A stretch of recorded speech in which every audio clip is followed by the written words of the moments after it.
continuing with the TED Talk here, I suppose, right? Technique.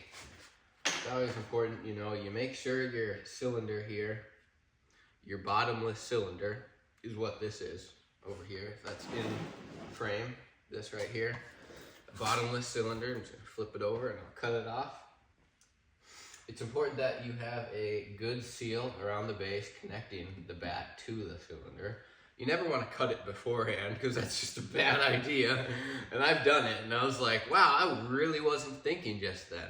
So for you all, make sure, remember, keep your thinking caps on while you make. So let's just get into it. You know? We have each rim wetted down, scored, ready to go. And if I recall the measurements, this one's gonna overhang about, you know, like 16th, a little bit of an 1/8 of an inch over the top. Slowly. And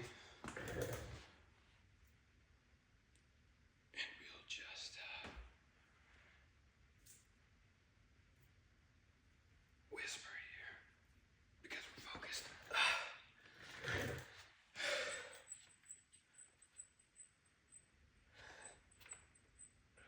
All right, that's pretty good for me. It's overhanging just a little more on this side, but if I try and fix that, I think I'm just gonna make it worse. So now, before I do anything else here, what I like to do is I'll wet the outside of this top portion. And right now I'm just kind of using myself as a dye. I guess this top portion's still pretty wet. Now that I've got it somewhat uniform,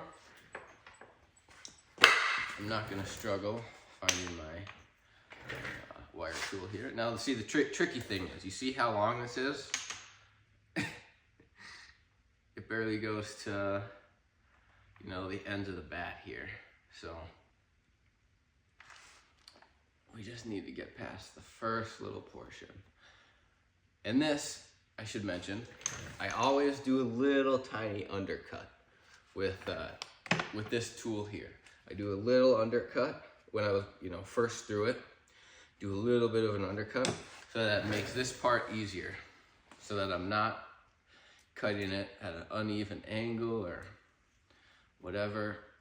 I'm just now pulling towards myself and bracing up against the bat so that if the bat wants to come back towards me, I'm supporting it here.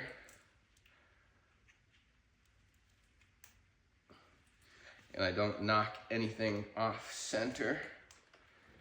I'm gonna turn here. Make it easier to cut at an angle towards myself there. Perfect. All right, fantastic.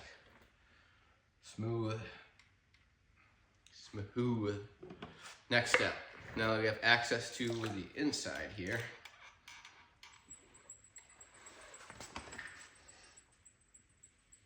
I'm gonna wet the seam just a little, just enough so I can move my fingers across it and really seal up the seam I have going here on the inside. You're not able to see this,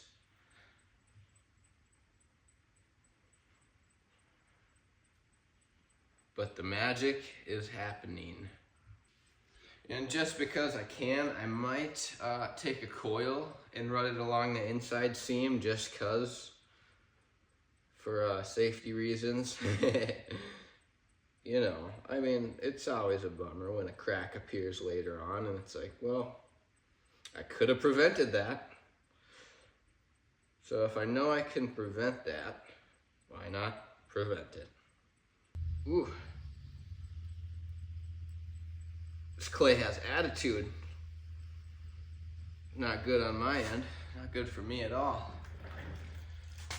She's got some attitude today.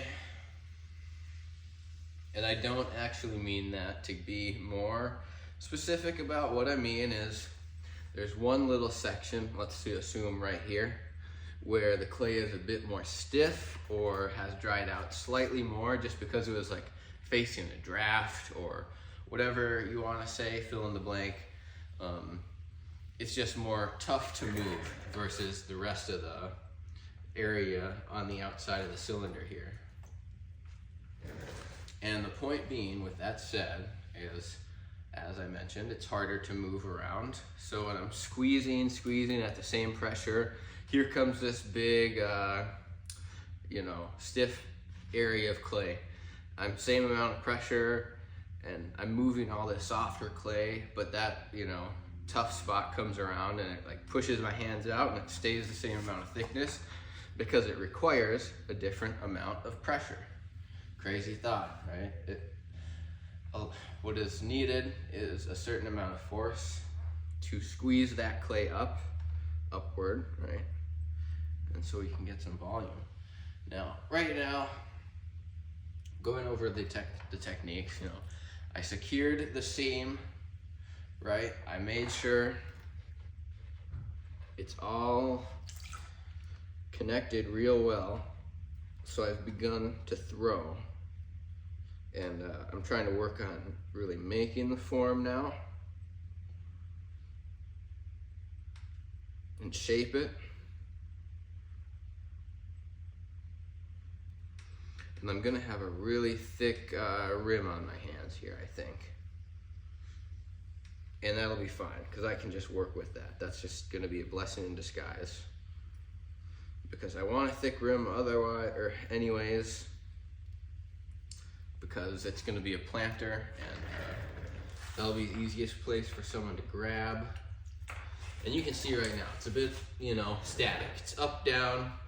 The walls are very non-volume-esque. And that's what I needed to go for. I want it to be out here. And now I wanna really achieve that volume. And by doing so, I'm gonna take my handy dandy metal rib that I love so much and push out, or pull towards myself in this case.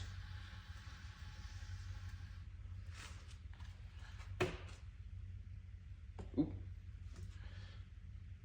Okay, leaving that one.